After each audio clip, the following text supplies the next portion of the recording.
Hello, you're listening to the Charles Bonnet Syndrome podcast. My name is Shaimond, and today's special guest is Dr. Phil Troyk, Professor of Biomedical Engineering, Executive Director of the Pritzker Institute of Biomedical Science and Engineering, Affiliated Professor at the Stewart School of Business, all at the Illinois Institute of Technology in Chicago, Illinois. Also the professor and CEO of Cygenics Incorporated, a custom electronics design company that is a participating organization in the Intracortical Visual Prosthesis project. So how you doing today, Dr. Troyk? Very good, Shaimond. Thanks for having me here. Can you tell the listeners a little bit more about yourself and some of the things that you do? Yeah, as you said, I'm a professor of biomedical engineering, and I'm at the Illinois Institute of Technology in Chicago, and I lead a 8-institution team that has been working for well over 20 years on a project that, interestingly, has its roots in the National Institutes of Health dating all the way back to 1970. And it is called the Intracortical Visual Prosthesis, or as we like to say, ICVP for short. And it is a project that is a brain-based interface that attempts to put image information captured from a camera directly into the brain, bypassing the eyes and the optic nerve. This is really interesting. So you said going back to the 1970s, when did you actually start doing these implants? Let me tell you a little bit about it. It's an FDA-approved clinical trial, and it's funded by the NIH. And it's to use a collection of very small implantable devices. These devices are about the size of the button on an AA battery, and each one of them controls 16 miniature tiny electrodes. I'll tell you about in a little bit. And every one of these is completely wireless, and it's like a little cell phone network in the brain.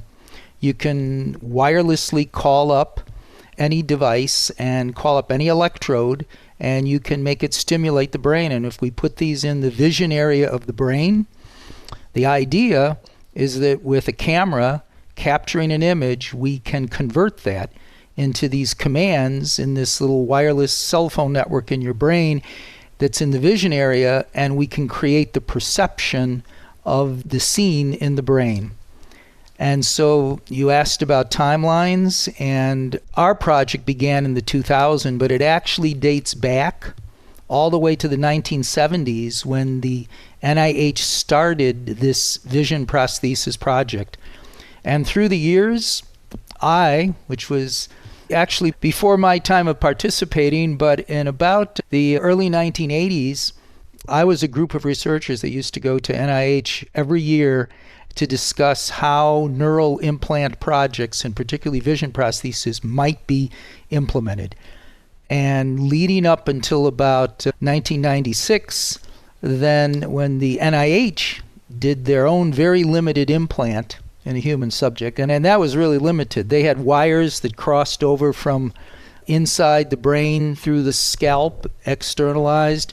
But in 2000, our group assumed the leadership of the project as NIH transitioned it out.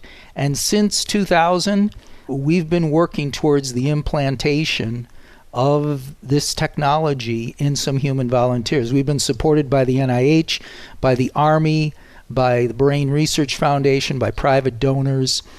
And in 2022, we implanted our first blind participant. And in 2024, we implanted the second one. It's an FDA-approved trial, and it allows for up to 5 participants to be implanted. This is very exciting. So thank you for actually sharing the background of it. And it's amazing how things have progressed over the years, and the technology has changed to the point now where you don't need wires coming out of the head. And it's really amazing. Actually, one thing I want to let the listeners know is that you're actually actively recruiting for participants, which is very exciting. So if you can let the listeners know a little bit about what is the criteria for someone to be eligible to participate in this trial? Yeah, as we discussed that, perhaps it makes sense just to remind everybody a little bit how vision actually works for us. It's quite remarkable.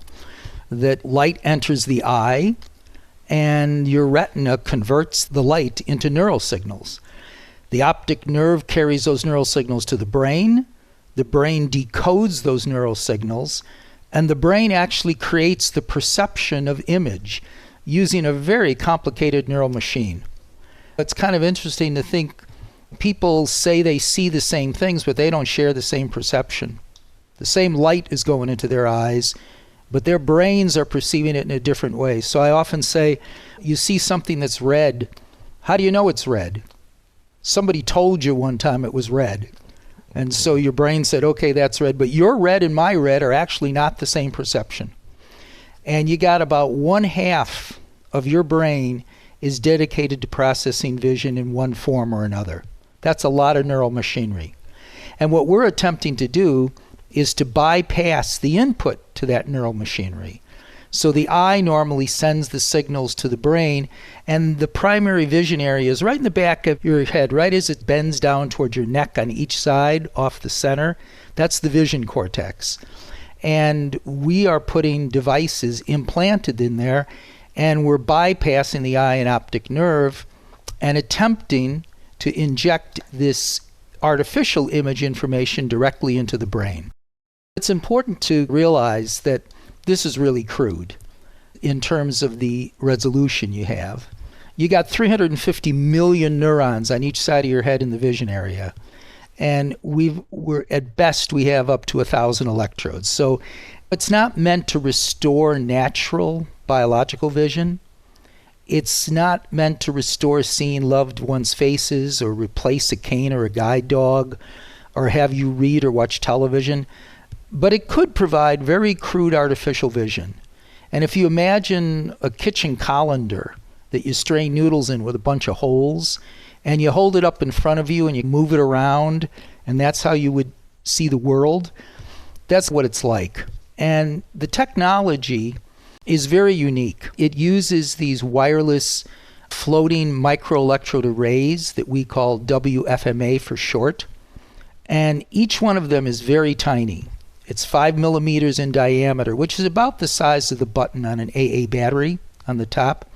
And it's less than a millimeter thick. And each one has 16 very tiny stimulating electrodes that barely penetrate the brain.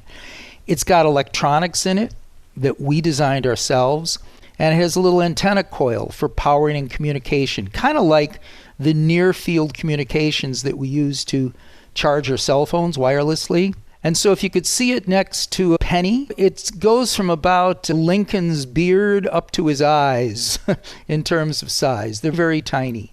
And a collection of these implanted in the brain form this network. And there's no wires that cross the scalp. Everything's closed up. And there's kind of a coil on the outside that's sort of like a donut. And that communicates with the little cell phone network in the brain. So we're very proud of the technology. The electrodes are so small that if you took a human hair, you could put about 20 of these electrodes on the tip of a human hair off your head. So they're extremely small, and they're exquisitely engineered to be of a certain size and a certain shape. And in 2022, February, we implanted our first volunteer, our first participant, with 25 devices that make 400 electrodes, the largest number of electrodes of this type implanted in a person. And in the right side of the brain, this was done at Rush University Medical Center in Chicago. The surgery took about 4 hours, and most of it was not implanting our devices. Most of it was just opening and closing. They make a opening in the skull about the size of the bottom of a Coke can or something like that. And the devices are put in using a special insertion tool. There was no surgical complications. A day later, the person left the hospital. And in the past 36 months, the implanted technology is working with very high stability, and our participant is able to perceive vision percepts that I'll talk about. We're mapping them. We have a camera interface that's hooked up, and the person's doing some visual task training. In 2024, in October, we implanted our second participant, this time with 32 devices and 512 electrodes. Once again at Rush. Once again, the surgery took 4 hours. At the peak, we were putting in 1 device a minute. No complications, and in the past 5 months, we have again shown very high stability, and we're getting ready to test the camera. So you might ask, what does a person perceive when you do this? Well, when you stimulate an electrode, you perceive a spot of light. Now, it's not real light. You perceive that because you're stimulating the brain. And we got to find out where they are, because we don't know. You put them in the brain, you don't know exactly where in your vision field you're going to perceive this spot. So we have to do trial and error. And we turn on an electrode, we say, point where you see it. And we do this for all of them, and then we get a map. And we get a catalog of the perceptions that are there. And with this map of what we get when we stimulate electrodes, we can map it to the image from a camera, kind of like pixels, but not exactly. But it's important to realize you got 125 million photoreceptors in your eyes, and you got 350 million cortical neurons where the optic nerve projects to the brain, and we got 400 or 500 electrodes. So this artificial vision is going to be very crude compared to natural vision. So we're not restoring natural vision, and we're not replacing a cane or a guide dog or anything like that. But so far, our participants are able to use it to help determine where large objects are in the environment, locations of people in a room, location of high contrast doorways, door frames, selected objects on a table, where lights are in the room, is a stove on or off, crosswalk lines. These are people that actually had no vision? No light perception. In fact, that's one of our criteria. So we like to say that we're trying to provide someone who's totally blind with artificial vision that's like someone who's legally blind. Because for someone with no light perception, legal blindness is actually pretty good vision. So it sounds crude, but we're at the very beginnings of this. And it's like the first astronauts who went up into space. You got to find out what's there. So the kind of perceptions that our participants perceive, they get dots, light and dark. These are called phosphenes. But they also see lines, shapes, diamonds, squares, moving lines, shimmering shapes, some shapes with color. And that's expected because your brain's very sophisticated.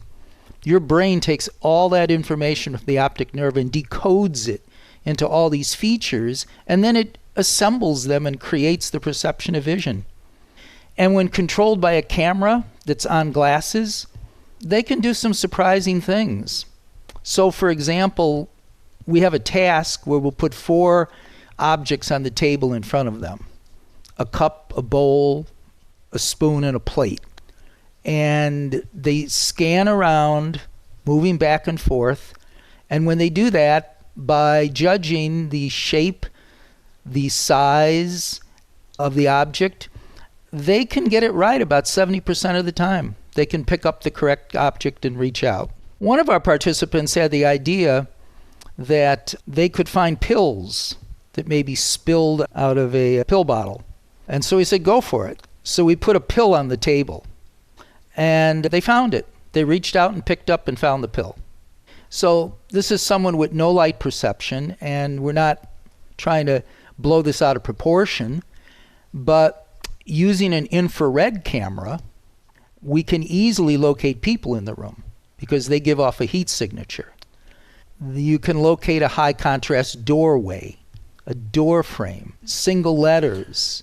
You can find empty chairs in a room if you're in an office space, something like that. We don't know where this technology will go, but these are the beginning stages, and we're looking for volunteers to help us. So you asked about criteria. With the FDA approval, they must have no light perception in both eyes. So we know there's no recognized one definition of blindness. So what that means is if you can see a hand waving in front of your face, that's too much vision. If you can't see a hand waving in front of your face, that qualifies as bare or no light perception. They must have had correctable vision up to the age of 10. And that's because we need to make sure that portion of the brain actually did develop for vision. They must have had blindness for at least 1 year. This is frontier work. This is not restoring vision, and we want to make sure that people are adjusted to having blindness, and they've had some sort of blindness rehabilitation. We have an age limit. They have to be between the ages of 18 and 71 years. Above the age of 70, the risk goes up for the cranial surgery that has to happen. And candidly, their motivation should be research and exploration, not vision restoration. So we do have a contact if anyone is interested in possibly becoming a participant in our project. And we have an email address if any of your listeners contact us, we get back to you right away. So that email address is icvp@iit.edu. That's icvp@iit.edu. But if you want more information, you can go to the website of the Chicago Lighthouse. That's the chicagolighthouse.org. And if you go /ICVP, you can find out, everything about the project. We have multiple experiences. We've been on local TV stations, and we had a big segment on Nova in the fall, the PBS show Nova. It's so exciting to hear this and to hear you talk about it and to hear the success of the first 2 patients. Is this prosthesis connected to glasses all the time or just when they're running certain tests? So the devices themselves are completely wireless. And so the communication and the powering of them is through a magnetic wave that goes through the scalp. So we only use glasses because that's a convenient way to hold a camera on your head. But you wouldn't have to use glasses. A camera could be in a hat, or a camera could be mounted elsewhere.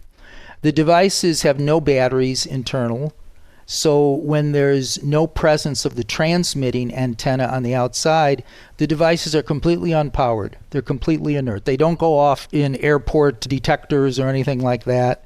And one of our participants said something to us that really summed it up for me. And they said, I've been using the infrared camera to locate people in the environment. We've been doing a lot of tests for that. And the participant was doing it for about 6 months with the camera.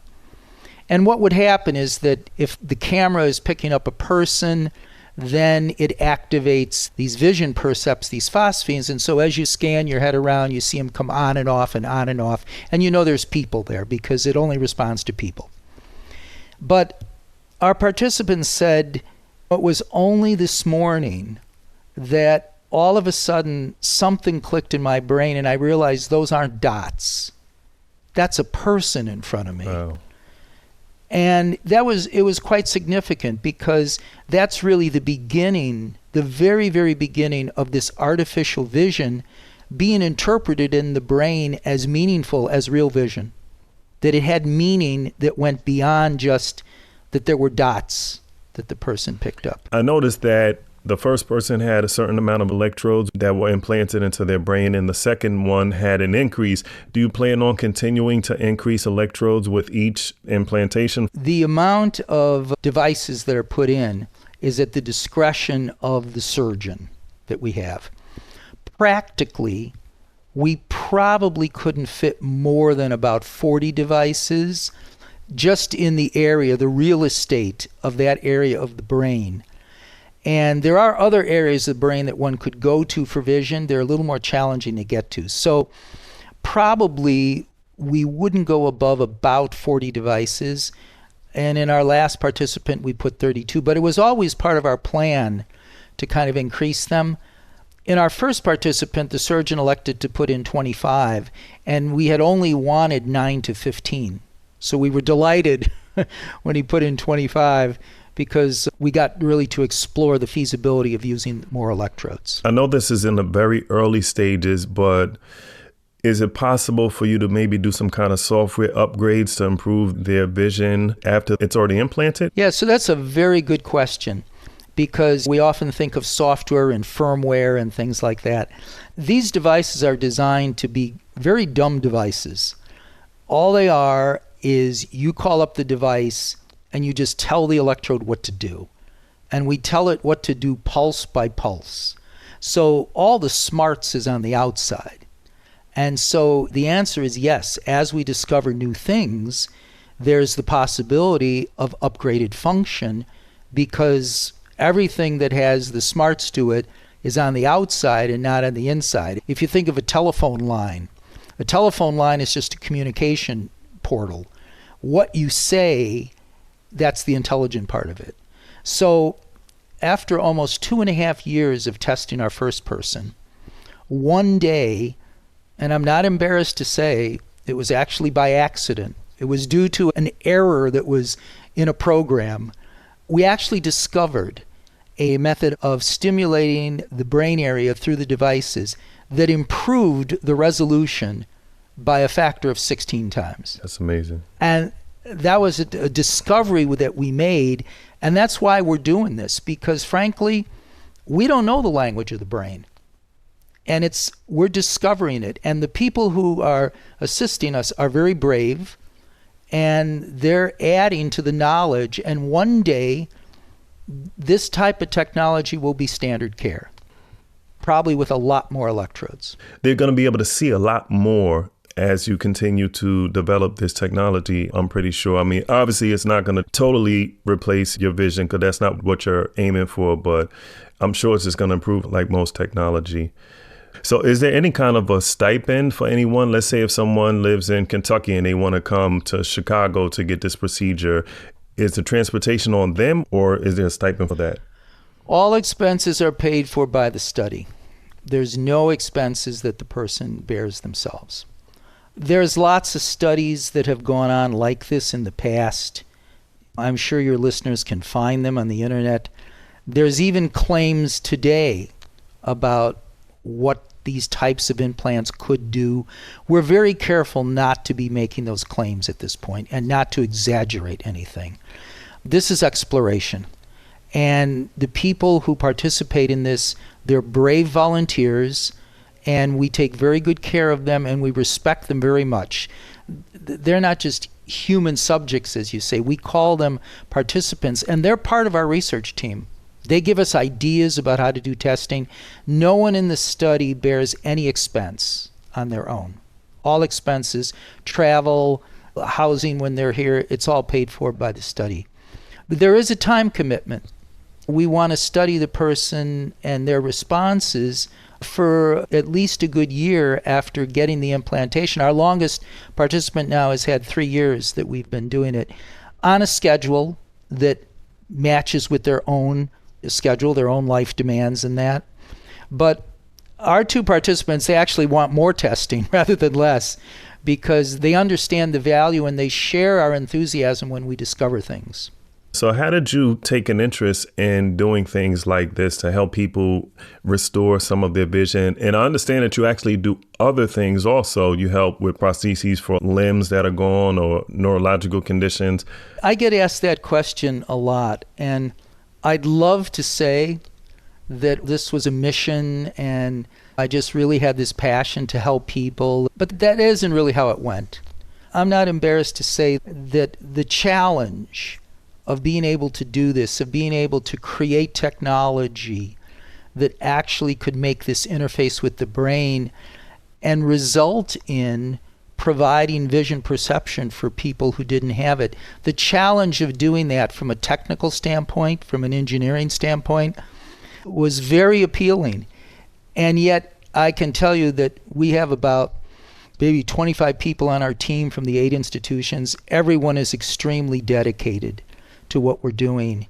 There are times when I heard about our participant telling us, oh, that was a person in front. You realize that's why we're doing this. That's the reason. But here's the challenge. Can we make this work? We've made technology that now has been implanted and working for 3 years, and we're seeing how far we're going with it. But there is a tremendous satisfaction to seeing the things you can create yourself be used this way. When I was in the operating room for our last implant, and at one point I just paused and thought to myself, how many people get a job like this? How many people can say, hey, I'm here, there's an operating room full of people, there's a brave person here with their head cut open, and they're putting the stuff in that I built. You know, I've worked in the aerospace industry in the past, and this is a lot more rewarding. If I'm not mistaken, you said that people actually respond and tell you a little to the left, or this is what I see, and this is happening while they're actually getting the implants? No, this is when we're doing the testing afterwards. All right. Yeah, during the surgery, it's not like some brain surgeries where the person's awake. No, during the surgery, the person is completely under anesthetic. For a neurosurgeon, opening your skull and putting in these devices without even going deeper in the brain, this is the easiest thing they can do. Neurosurgeons do not consider this to be a challenging surgery. And it's amazing to really watch the surgery and how it's done. Of course, with every surgery, there's risk. There is no question. But from the standpoint of a neurosurgeon, this is the easiest surgery they can do. So where do you see this going? What would you like to see? How far could something like this go possibly? I often got asked the question, what's the next step? Will it be commercialized and that? And my response is always, we've got approval to implant 5 people, and we'll learn a lot from that. And we will learn what the next steps will be. So will this transition to people who have partial vision? Will it become something that people could use in their daily lives as an aid? Our 2 participants seem to think so. Our next step is we're trying to transition a transmitter unit out of the laboratory that people would be able to use unsupervised at home. We still have to get FDA approval to extend the study to that, but that's the next step for us. We're doing things in a controlled laboratory environment right now, but we're working very hard to push this as far as we possibly can. And in my lifetime, will I see it become standard of care?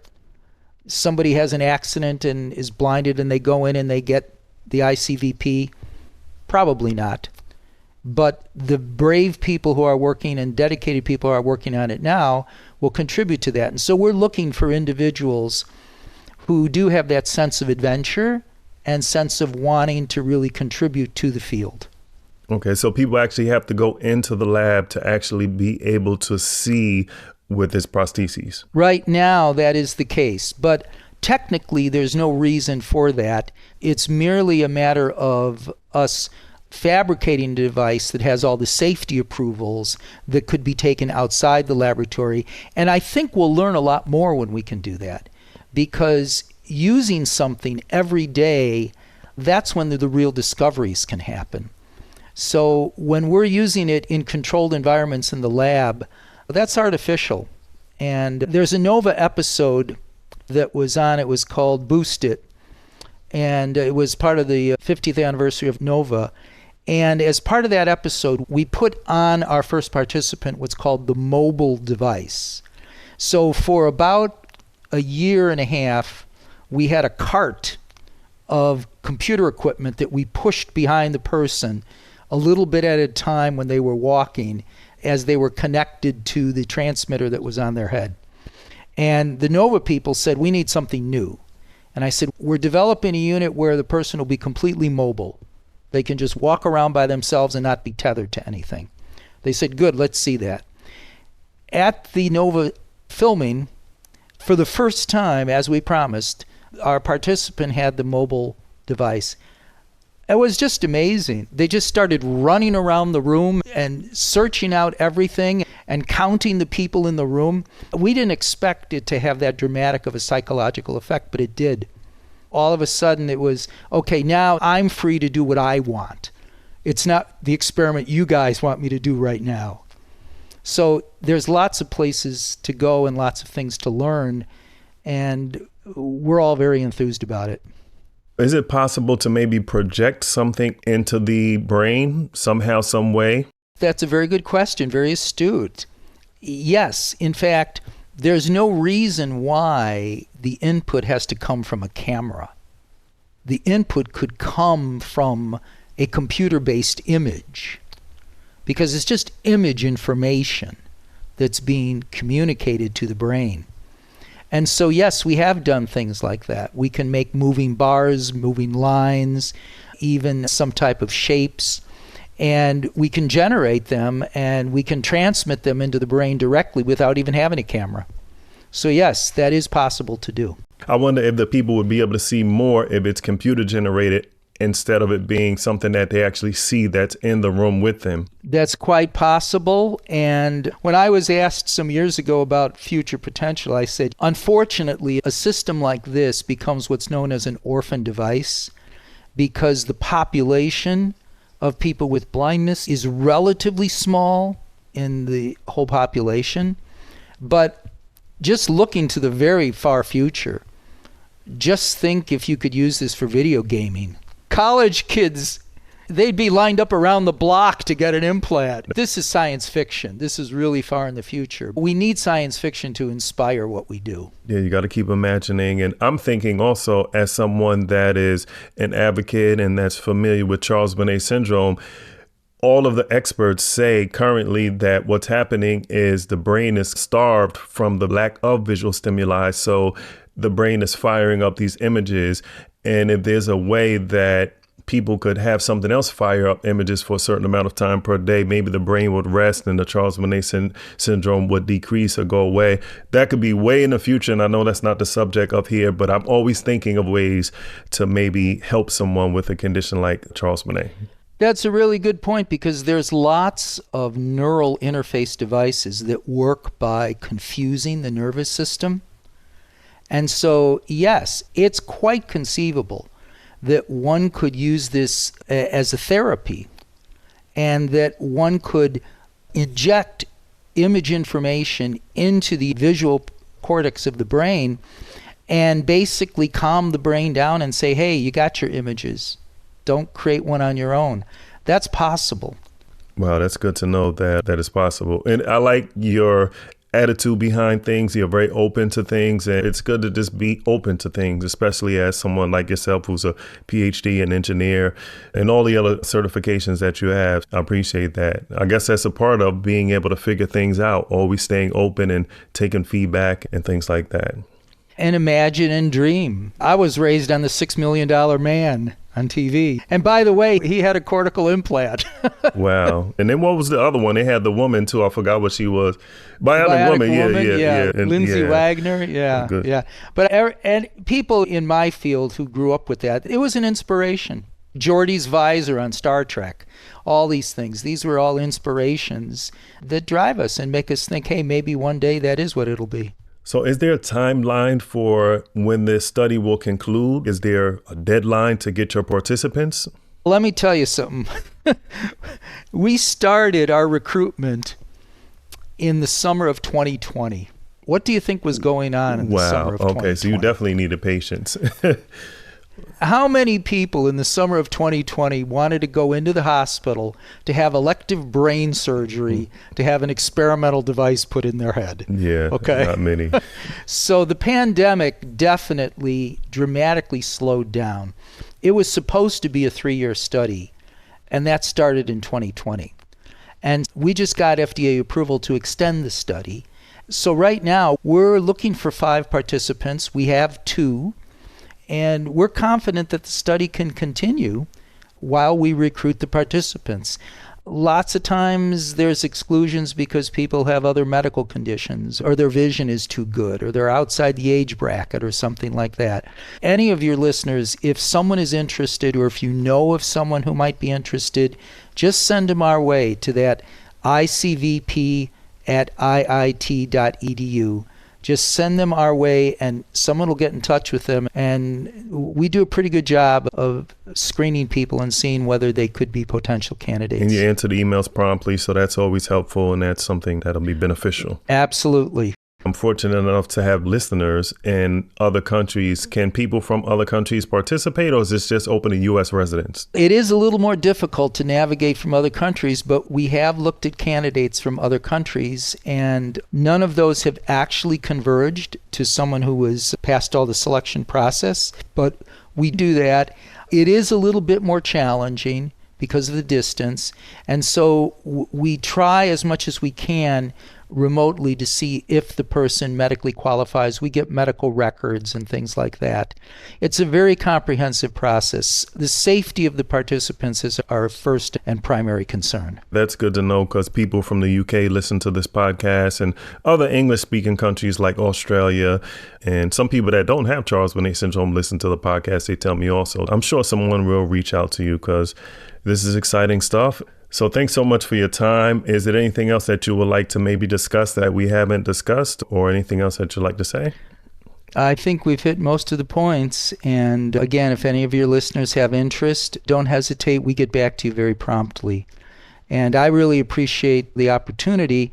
I'm a teacher, and part of our mission is education. And so the more people who can learn about the work that is going on, the more they can realize that there are things that are coming that will help people with visual issues, and lots of dedicated people are working on it. Thank you. That's definitely reassuring to hear, because sometimes we don't know about these things. So this is really good to hear that there are people like yourself and others that are working on things that could help, and sky's the limit. Who knows where this will go? And I appreciate your enthusiasm, and thank you for coming on and sharing this information and doing all the work that you do.